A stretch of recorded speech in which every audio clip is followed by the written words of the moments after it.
فإن قيل إن الكتاب في مسح الرأس يوجب مسح مطلق البعض وقد قيدتموه بمقدار الناصية بالخبر والكتاب مطلق في انتهاء الحرمة الغليظة بالنكاح وقد قيدتموه بالدخول بحديث امرأة رفاعة.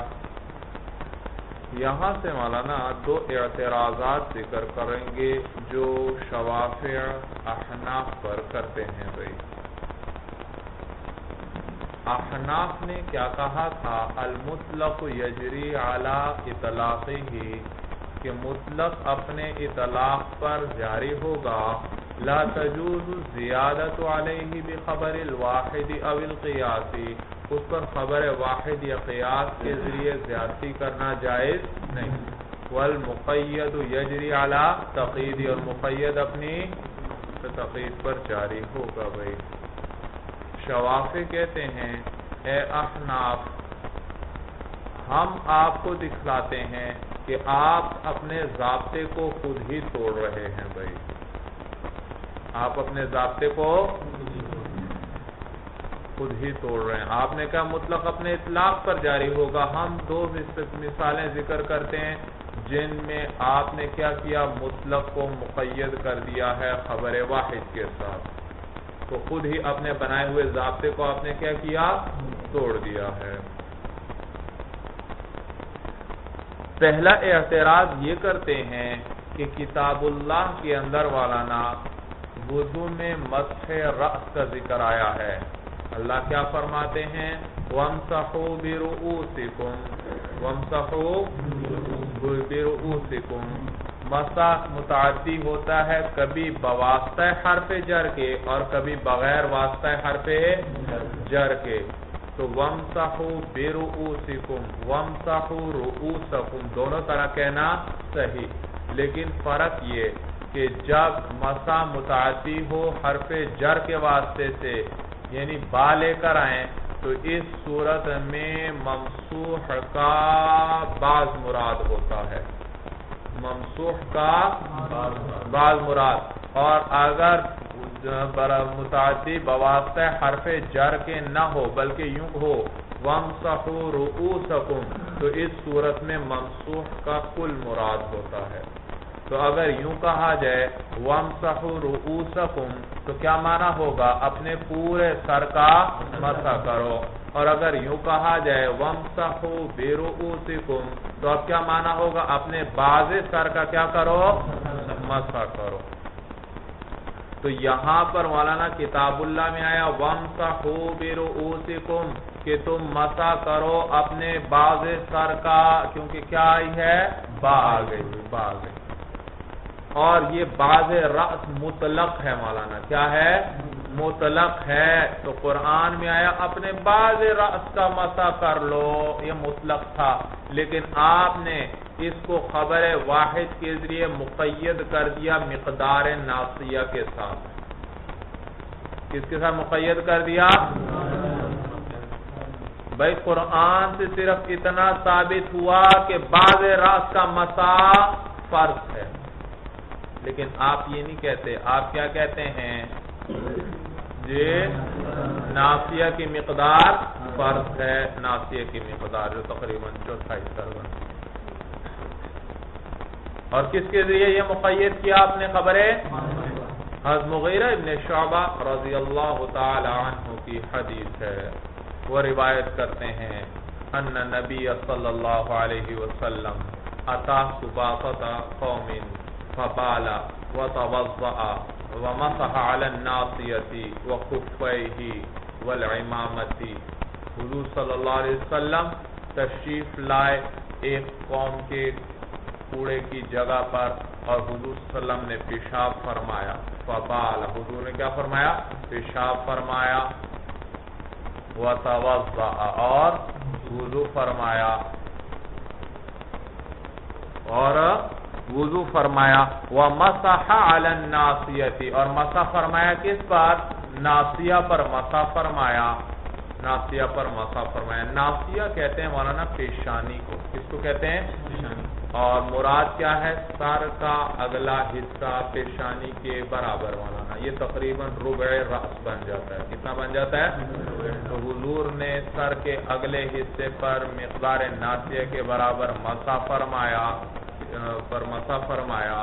اور موزوں پر مسح فرمایا اور پگڑی پر مسح فرمایا۔ تو یہ حدیث ہے مولانا، یہ حدیث، اور اس حدیث میں ناسیہ کی مقدار کا ذکر آیا، اور کتاب اللہ میں مطلق باز راز تھا، لیکن آپ نے اس کو مقید کر دیا کس کے ساتھ؟ مقدار ہے اس حدیث کی وجہ سے۔ تو دیکھو آپ نے کتاب اللہ کے مطلق کو مقید کر دیا خبر واحد کے ساتھ، حالانکہ آپ خود ہی کہتے تھے کہ مطلق کو خبر واحد کے ساتھ مقید کرنا جائز نہیں۔ اعتراض سمجھ میں آیا بھائی؟ دوسرا دیکھیے بھائی، پہلا اعتراض، فَإِن قِيلَ، اگر یہ اعتراض کیا جائے کہ ان الکتاب فی مسح الرأس، کہ کتاب اللہ جو ہے مسح راس کے بارے میں یوجب واجب کرتی ہے مسح مطلق البازی، مطلق باز راس کے مسح کو واجب کرتی ہے، وَقَدْ قَيَّدْتُمُوهُ بِمِقْدَارِ النَّاسِيَةِ بِالْخَبَرِ، اور تحقیق تم نے احناف اس کو کیا کیا ہے؟ مقید کیا ہے مقدار ناسیہ کے ساتھ، بالخبری اے خبر الواحد، خبر واحد کے ساتھ کیا ہے۔ یہ ایک اعتراض۔ دوسرا اعتراض مولانا کہ بھئی قرآن میں آیا ہے وہ شخص جو اپنی بیوی کو 3 طلاقیں دے دے، اب دوبارہ اسی عورت سے نکاح کرنا چاہے تو قرآن میں اللہ کیا فرماتے ہیں؟ فَلَا تَحِلُّ لَهُ مِن بَعْدُ حَتَّى تَنكِحَ زَوْجًا غَيْرَهُ، کہ اس کے بعد اس کے لیے وہ عورت حلال نہیں یہاں تک کہ وہ عورت نکاح کر لے ایک اور خاوند سے، حَتَّى تَنكِحَ زَوْجًا، یہاں تک کہ وہ نکاح کر لے زوجن ایسے خاوند سے، غیرہ جو پہلے سے کیا ہو؟ غیر ہو، یعنی پہلے کے علاوہ کسی اور سے کیا کر لے۔ تو کتاب اللہ میں کہتے ہیں مطلق یہ آیا کہ حرمت غلیظہ مطلق نکاح سے کیا ہو جائے گی؟ ختم ہو جائے۔ بھئی 3 طلاقیں دی تو کون سی حرمت ہے؟ حرمت غلیظہ، اور یہ حرمت غلیظہ کس سے ختم ہوگی؟ کتاب اللہ نے کیا بتلایا؟ مطلق نکاح کر لے عورت، کس سے؟ کسی اور شخص سے نکاح کر لے تو بس۔ لیکن آپ نے امرأ رفاعہ والی حدیث کے ساتھ اس پر جماع کی قید بڑھا دی۔ احناف کیا کہتے ہیں مولانا؟ احناف کیا کہتے ہیں کہ اگر ایک خاوند اپنی بیوی کو 3 طلاقیں دے دے بھائی، 3 طلاقیں، تو وہ عورت اس کے بعد اس شخص کے لیے اس وقت تک حلال نہیں جب تک کسی اور شخص سے نکاح نہ کر لے اور وہ شخص اس کے ساتھ جماع کر لے، وہ شخص اس کے ساتھ تو دیکھو کتاب اللہ میں مطلق کیا آیا تھا مولانا؟ نکاح آیا تھا، حتی تنکح زوجا غیرہ، مطلق نکاح کی بات آئی، لیکن آپ نے اس پر جماع کی قید کا اضافہ کر دیا، کس کی وجہ سے؟ خبرے، اور وہ خبر واحد کیا ہے؟ امرأ رفاعہ والی حدیث ہے مولانا، حضرت رفاعہ رضی اللہ تعالیٰ عنہ کی جو بیوی کی حدیث ہے بھائی، اس کے ذریعے تم نے کیا کیا ہے اس پر وہ حدیث یہ ہے کہ حضرت رفاعہ رضی اللہ تعالیٰ عنہ نے اپنے مفہوم سنا رہا ہوں بھائی، تو انہوں نے ان کی جو بیوی تھی انہوں نے اس کو طلاق دے دی تھی بھائی، انہوں نے کسی اور سے نکاح کر لیا اور یہ خاوند ان کو پسند نہیں آئے تو حضور صلی اللہ علیہ وسلم کے پاس تشریف لائیں بھائی، تشریف لائیں،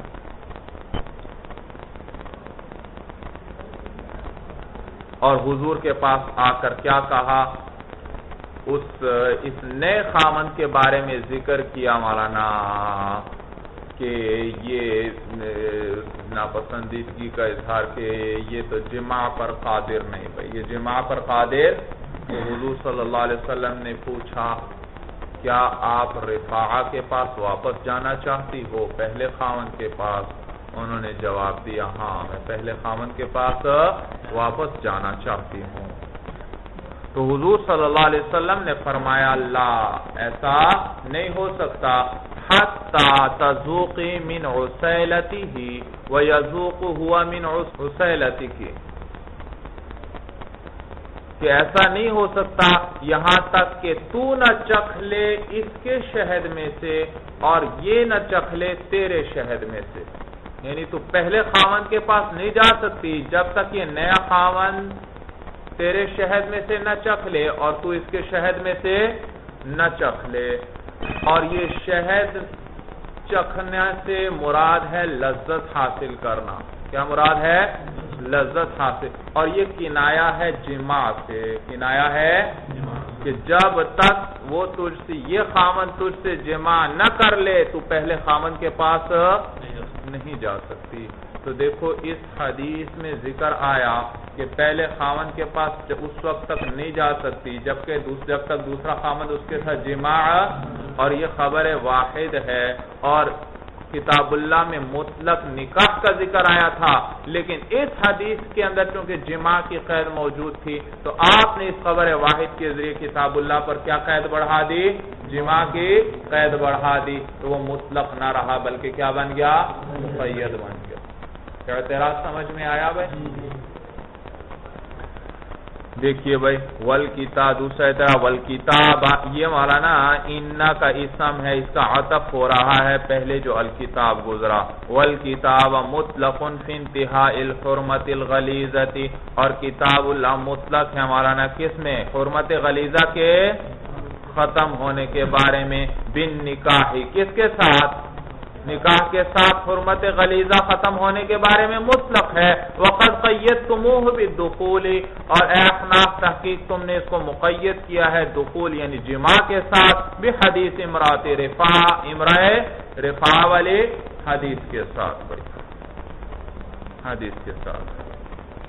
سمجھ میں آیا بھائی؟ تو یہ امرأہ رفاع والی حدیث ہیں۔ تو یہ حضرت رفاع کی بیوی تھی، انہوں نے طلاق دے دی، پھر انہوں نے نکاح کر دیا تھا حضرت عبد الرحمن ابن زبیر سے، بھائی عبد الرحمن ابن زبیر سے۔ حاشیہ نمبر 3 میں یہ حدیث تفصیلی موجود ہے بھائی۔ قلنا، یہاں سے جواب دیں گے مولانا، کیا کریں گے؟ جواب دیں گے۔ جواب یہ مولانا احناف کہتے ہیں اے شوافع آپ نے کیا اعتراض کیا؟ آپ نے کیا کہا کہ وضو میں بعض راس مطلق ہے، بعض راس تم نے کیا کہا؟ بھئی یہ بات تو ثابت ہو گئی کہ بعض راس مراد ہے، لیکن آپ نے کیا کہا؟ یہ بعض راس مطلق ہے، اور اس کو تم نے اے احناف مقید کیا کس کے ساتھ؟ خبر ہے؟ جواب ہم دیتے ہیں یہ مطلق ہے ہی نہیں مولانا، یہ مجمل ہے، یہ مطلق ہے ہی نہیں بلکہ کیا ہے؟ مجمل ہے، مجمل ہے۔ مجمل وہ ہے کہ جس کا معنی تو معلوم ہو مراد معلوم نہ ہو۔ مجمل کس کو کہتے ہیں؟ جس کا معنی تو معلوم ہو لیکن مراد معلوم، معنی تو ہمیں معلوم ہے، بعض راز کا کیا معنی؟ سر کا کچھ حصہ، لیکن سر کا کچھ حصہ تو مولانا نصف ہے، نصف بھی کیا ہے؟ سر کا کچھ حصہ۔ ثلث بھی کیا ہے؟ سر کا، ثلثین بھی سر کا، خمس بھی سر کا، سدس بھی سر کا۔ تو کیا مراد ہے اس سے؟ مراد معلوم نہیں ہے، معنی ہمیں معلوم کہ بعض راز، لیکن کیا مراد ہے؟ کتنا حصہ مراد ہے، وہ بعض کتنا ہے وہ معلوم، تو یہ کیا مطلق نہیں ہے بلکہ کیا ہے؟ مجمل ہے، مجمل ہے۔ اور مجمل کے لیے خبر واحد بیان بن سکتی ہے، اس کی مراد خبر واحد کے ذریعے بیان ہو سکتی ہے بھائی۔ سمجھ میں آیا بھائی؟ یہ مجمل تھا اور اس کے لیے بیان چاہیے بھائی کیا مراد ہے اس سے، اور اس چنانچہ وہ حدیث حضرت مغیرہ ابن شعبہ والی اس کے لیے کیا بن جائے گی؟ بیان بن جائے گی۔ جواب سمجھ میں آیا؟ قلنا، جواب دے رہے ہیں مولانا ہم کہتے ہیں ان الکتاب لیس بمطلق فی باب المسح کہ کتاب اللہ باب المسح میں مطلق نہیں. فإن حکم المطلق مصنف رحم اللہ یہی بات کر رہے ہیں. ذرا مولانا تقریر مختلف ہے مولانا جی. کہتے ہیں فإن حکم المطلق اس لیے کہ حکم مطلق کا حکم یہ ہے کہ ان یکون الآتی بأی فرد کان آتیا بالمامور به کہ آتی بالمامور به معمور به کو لانے والا. معمور به وہ بات جس کا حکم دیا جائے. معمور به وہ بات جس کا امر کیا جائے. جس چیز کا امر کیا جائے وہ کیا کہلاتی ہے؟ معمور به. تو یہاں کس چیز کا حکم دیا گیا ہے؟ مسح باز راس کا. مسح باز راس کا. تو اتیان بالمامور به کا معنی ہے اس کو ادا کرنا. معمور به کو لانا کیا معنی؟ اس کو ادا کرنا. سمجھ میں آیا بھائی؟ ترجمہ پہ نظر رکھنا.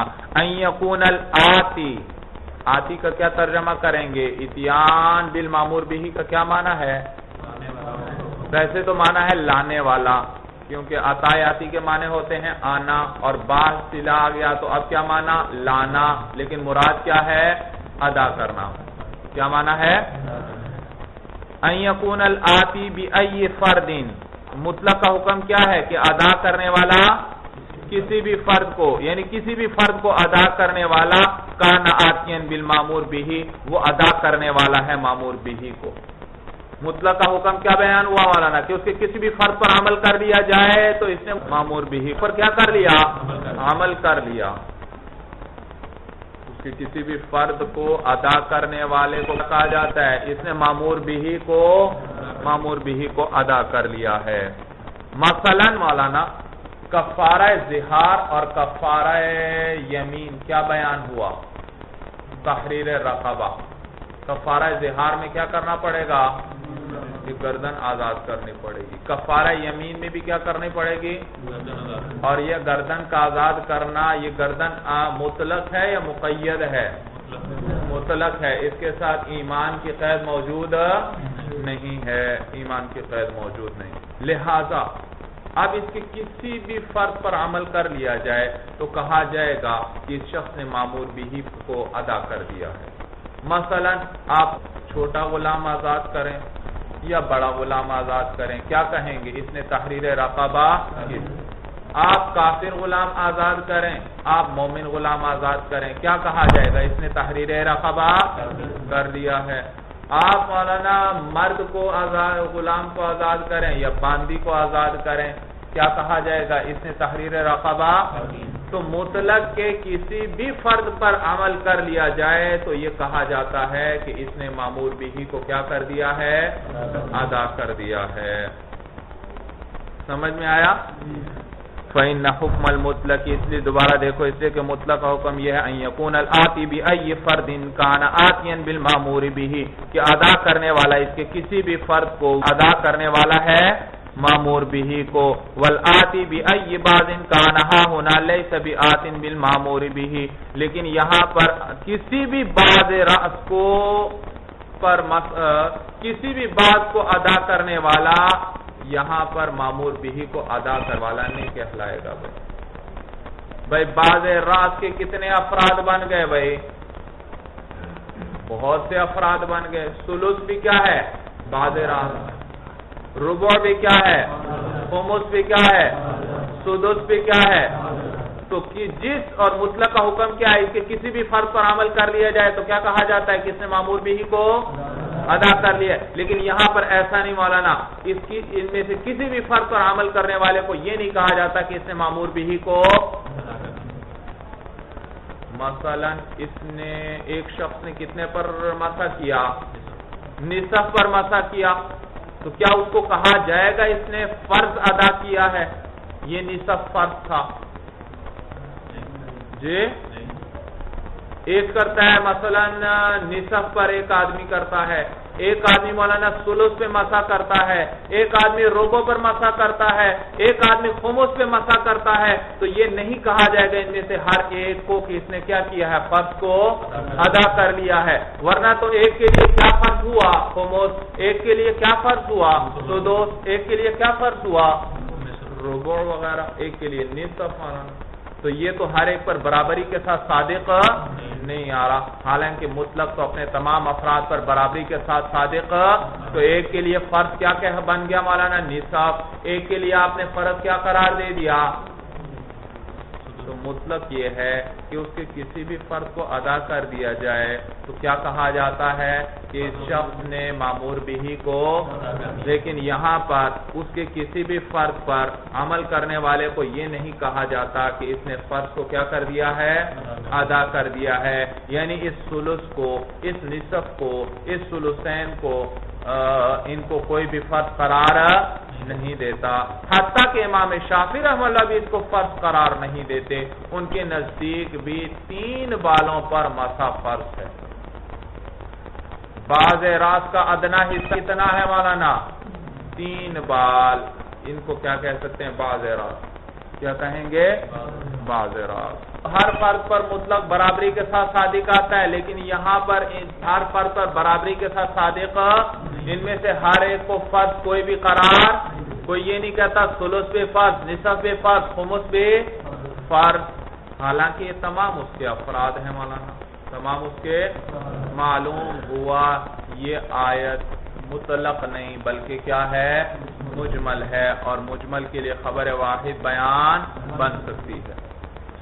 والآتی بأی باز، اور ادا کرنے والا کسی بھی باز کو، کانہا ہونا لیس بآت بالمامور به، وہ مامور به کو ادا کرنے والا نہیں ہے، فإنه لا مسح على النصف او على الثلثين لا يكون الكل فرضا، اس لیے کہ اگر مسح کر لیا نصف پر یا ثلثین پر تو ان میں سے سارا کا سارا ممسوح فرض نہیں، ہر ایک کو پورے کے پورے کو فرض، ایک پورے نصف کو فرض نہیں قرار دیا جا سکتا، پورے ثلثین کو فرض قرار نہیں دیا جا سکتا، حالانکہ یہ تو مطلق کے افراد ہیں، ان میں سے تو ہر ایک کو کیا قرار دینا چاہیے، فرض قرار دینا چاہیے۔ وَبِهِ فَارَقَ الْمُطْلَقُ الْمُجْمَلَ، اور اس سے جدا، اس یہ جو ہم نے وجہ بیان کی، اب اس وجہ سے مطلق جدا ہو گیا مجمل سے، مطلق جدا ہو گیا کس سے، فرق معلوم ہو گیا دونوں کے اندر، بھائی معلوم ہوا یہ آیت مطلق نہیں بلکہ کیا ہے، مجمل ہے۔ اس پر اشکال ہوتا ہے مولانا، اشکال یہ کہ حدیث سے تو یہ ثابت ہوا کہ ناسیہ پر مسح فرض ہے، اے احناف، حدیث آپ نے قید بڑھائی کس کے لیے، یہ بیان کس کو بنایا، حدیث کو بیان آیا، اور حدیث سے کیا ثابت ہوا، حضور نے کہاں مسح فرمایا، ناسیہ، اور ناسیہ کس کو کہتے ہیں، سر کے اگلے حصے کو، تو آپ کو بھی ناسیہ کو فرض قرار دینا چاہیے، لیکن آپ ناسیہ کو فرض قرار نہیں دیتے، آپ مقدار ناسیہ کو فرض قرار دیتے ہیں، یعنی اتنی مقدار میں مسح کرنا فرض ہے، اب چاہے وہ سر کی دائیں طرف سے کر لے، بائیں طرف سے کر لے، درمیان سے کر لے، آخر سے کر لے، حالانکہ حدیث سے تو کتنا ثابت ہوا، کون سا حصہ ہونا چاہیے، ناسیہ ہونا چاہیے، لیکن آپ نے ناسیہ حصہ نہیں بتلایا بلکہ مقدار حدیث سے کیا معلوم کی ہوئی، کس چیز کو ذکر کیا، مقدار ناسیہ، تو اب چاہے وہ سر کے کسی بھی حصے میں اٹھنے پر مسح کر لیں، آپ کہتے ہیں فرض ادا ہو گیا۔ جواب ہم احناف دیتے ہیں مولانا کہ حدیث کہ مسح کا مقام تو معلوم ہو چکا تھا، کتاب اللہ میں آیا تھا وَامْسَحُوا بِرُؤُوسِكُمْ، مسح کرو، کہاں پر، اپنے سروں پر، معلوم ہوا مسح کا محل کیا ہے، سر، صرف مقدار معلوم نہیں تھی جو ہمیں حدیث سے معلوم ہو گئی، سمجھ میں آیا بھائی، تو مسح کے پورا سر پر مسح ہو سکتا تھا، محل ہمیں معلوم تھا، البتہ مقدار معلوم نہیں تھی کہ وہ باز کتنا ہے، کتنی مقدار ہے، اور وہ ہمیں حدیث سے معلوم ہو گئی کہ وہ کتنی مقدار ہے، ناسیہ کی مقدار ہے۔ چلیے مولانا اگلے سوال کا جواب کل دیکھیں گے۔ اللہ